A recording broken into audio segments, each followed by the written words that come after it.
Thanks, everyone. We're going to get started promptly now because it is 9:30, and I will hand over to Springer Nature, who promised me that this is going to be an interesting show. There's just quite a few of us. But yeah, good morning. Good morning, everyone. Thank you for joining us. And it's great to be here. It's personally my first time here in Thailand. But it's great that Charleston, this year. So let's see how it goes. But it looks fantastic already. So yeah, thanks again for coming. We are Springer Nature, and we're going to talk about our transformative agreements and how they are facilitating access to research and how they are helping us in growing open access publications, which helping us in transitioning, basically. So I'm going to just give a very quick update on the Springer transformative agreements globally, and then my colleagues will speak about the specific Australasia, Oceania, and Asia region. So I'm just going to go very quickly to show you some achievements of Springer Nature in 2024. As you can see here, half of our content in 2024 was published open access, pretty much 50% of our content, so roughly 240,000 open access articles in 2024, which was a big jump from the previous year. You can also see that via the transformative agreements, it's 10 times more likely that you can have open access articles rather than gold open access articles out of an agreement, no? So this is quite a big difference. It's not just 2 or 3 times, it's 10 times higher than a normal open access article out of an agreement. Articles in open access get much higher usage and much higher downloads, roughly 30% increase in the downloads of our open access articles from 2023 to 2024, just in 1 year. Again, this is 2024 data, but it's validated. The trend is continuing in the same direction. This is the map that's showing us our transformative agreements globally. So you can see there's quite many. Don't worry, I'm not going to go through each of them. This is going to take us some time. But it's just to show you that, as you can see here, and as you know, the transformative agreements have begun in Europe. Now it starts being quite a while ago. They were called read and publish back then, or experimental open access agreements in Europe in 2013, 2014. But now you can see them everywhere. In Americas, you can see North America, South America, and here in Asia, Asia Pacific, Australasia, and Africa as well. And just to show you very quickly that they can be quite different, simply because, as you can see, some are national agreements where all institutions part of a national consortium take part of the agreement. In other cases, instead, they are subnational. So basically, you have one consortium that doesn't really represent all institutions in a country, which can happen, of course. Some countries have very different regulations, different organizations. And in sometimes, actually, they are just an institution. So we do have agreements where one institution has a mandate, funding, the will to enter into a transformative agreements with us. And lastly, in some cases, there are TAs that also cover our famous journal Nature. So Nature can be part of these deals. Of course, this is part of after consultations, but there are agreements where Nature is.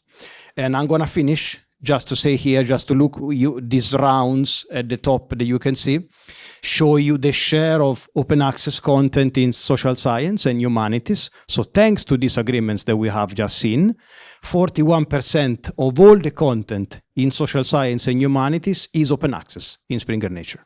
So it's not half, but it's nearly half, basically.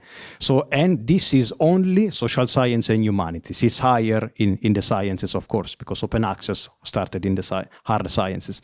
And the last comment from me is that the download difference in between a subscription article and an open access article is 10 times different. In Africa and Asia, specifically 11 times higher in Asia. So if you have an open access articles in Springer in Asia, it's likely to be 11 times more downloaded. These are just some rough numbers for me, but now my colleague James will speak about Australia and New Zealand. Please. Thanks, Nico. Sawadee Kap. Good morning. Nice to see so many familiar faces, many I haven't seen for years, and also to meet some new people.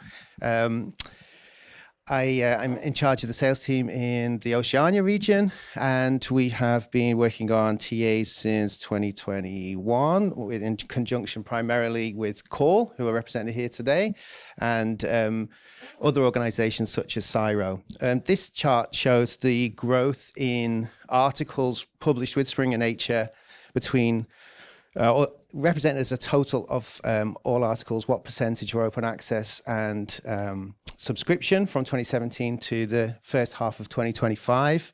You can see up until 2021, it was basically a 60-40 split between open access and subscription from authors where they came from Australia or Aotearoa, New Zealand. And this includes the open access part, includes also the BMC journals, scientific reports, and Nature Communications. But in 2022, when we had our first transformative agreement with Call, that changed, and it's only increased as we've added more agreements with CSIRO in 2023. We commenced the Nature Open Access Agreement with some partners, including UNSW, who are represented here in the room. And then we've added on health consortia with the some of the hospital library groups from 2025, and organizations analogous to the CSIRO in Aotearoa, New Zealand have taken up a transformative agreement from 2026. We've even now got a transformative agreement with a private university in Australia, a very small one.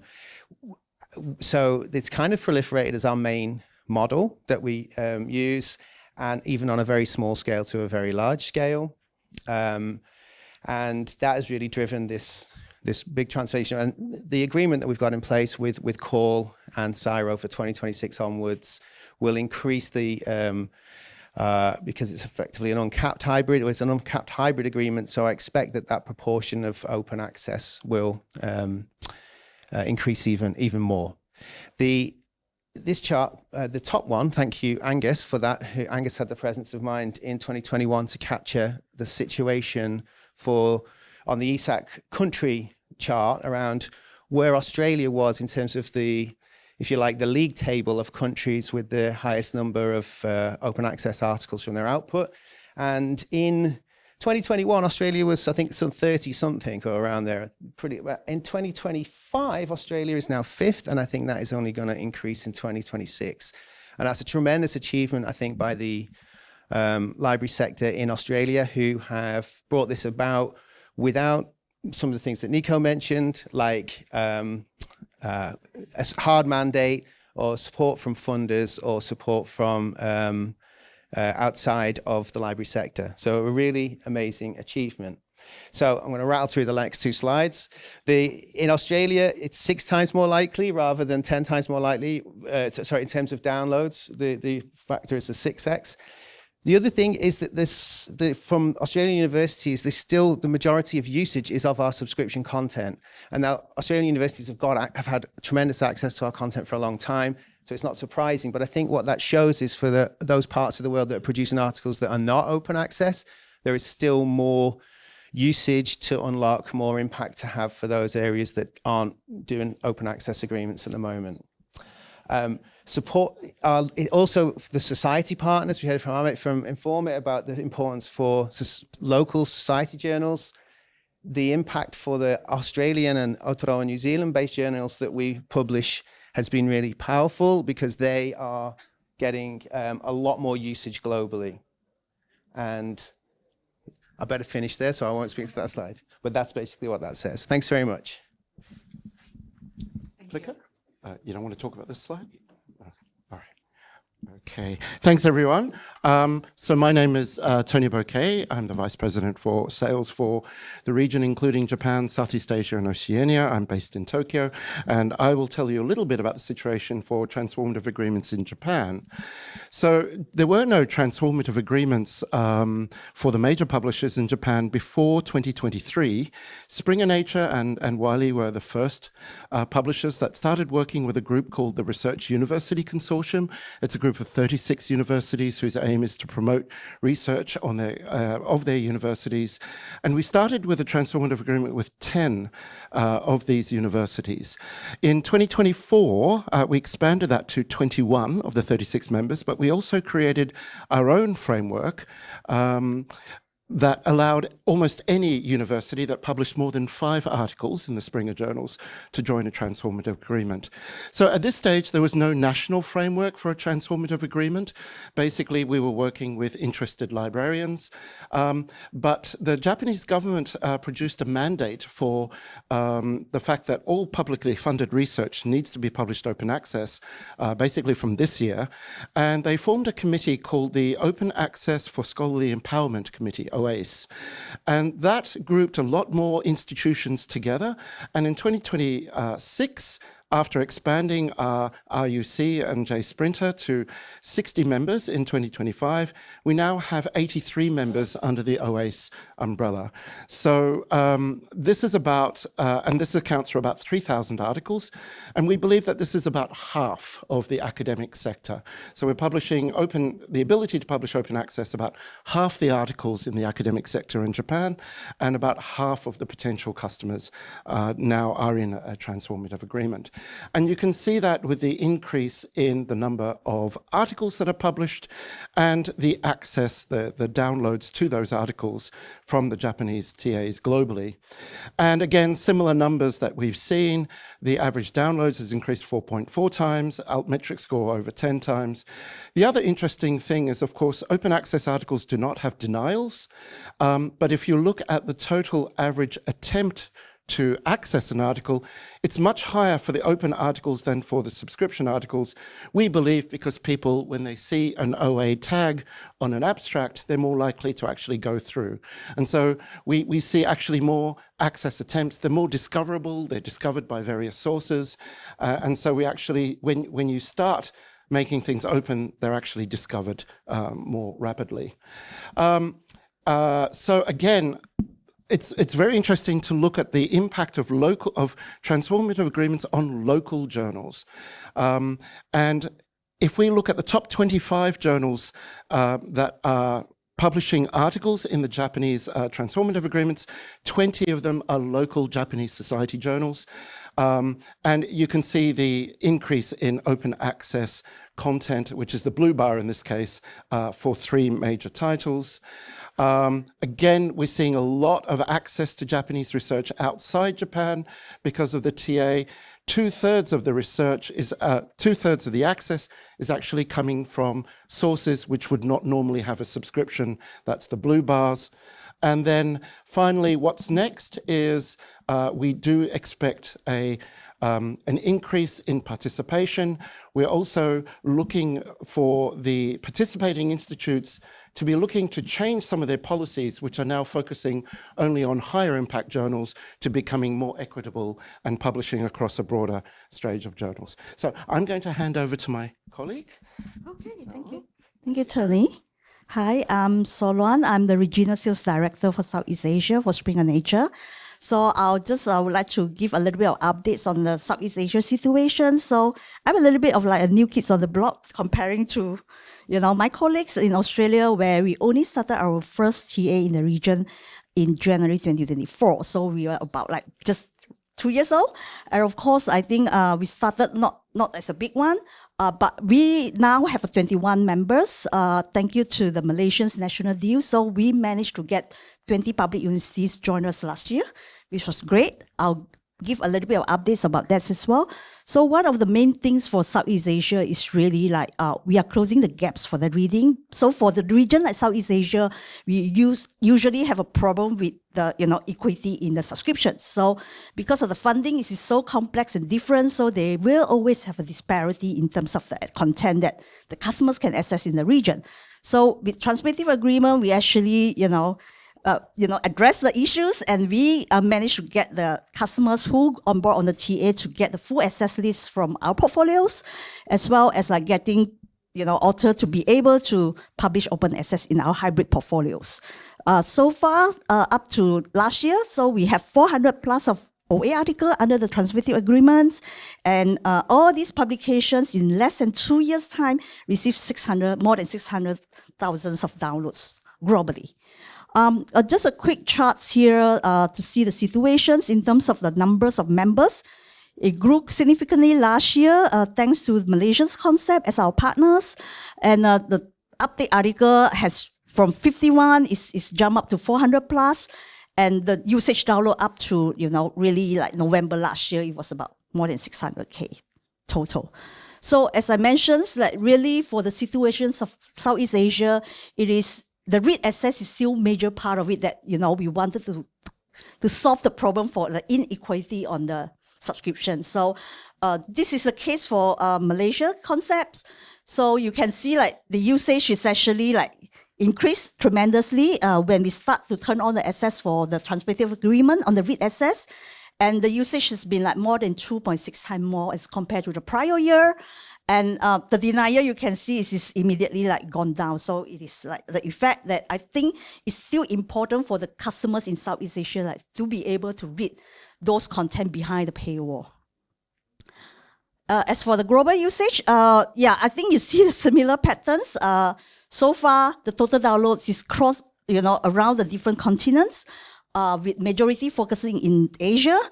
And if you see the recognized versus to the anonymous users, actually we have a proportionally higher share, and a quarter of it is only coming from the recognized, and the majorities are actually coming from outside of the subscriptions institutions.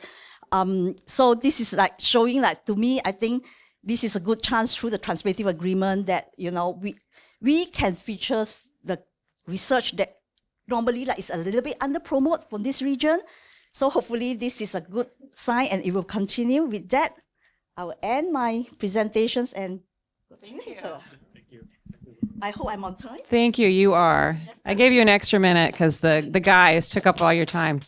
So we do have about 4 or 5 minutes to have questions. If you have a question, I can bring the microphone to you to ask your question.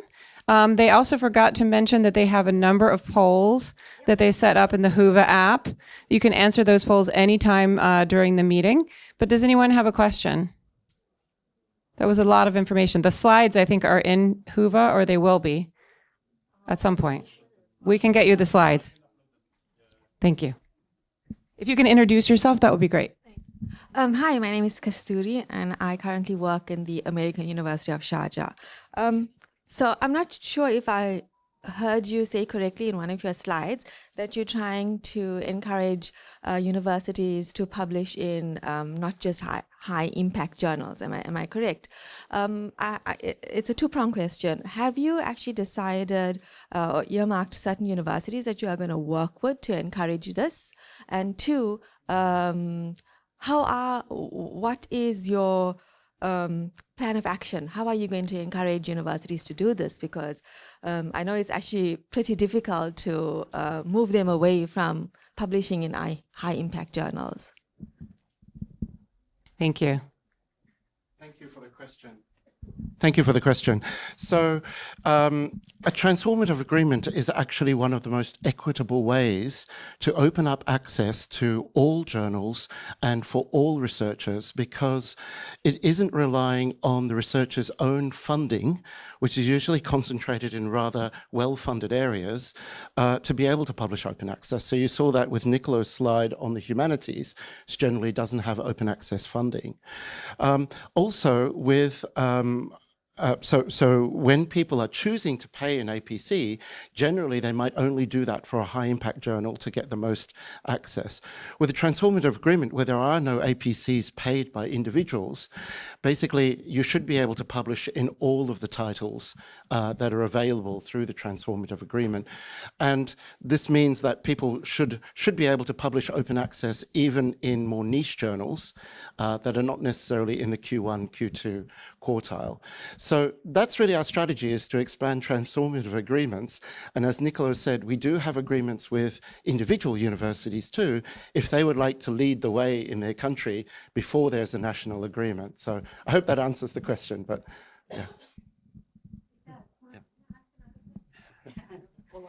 Let me see if anyone else has a question. We have 1 more minute. If no one else has a question, they're going to be here the whole time. Anyone else have a question?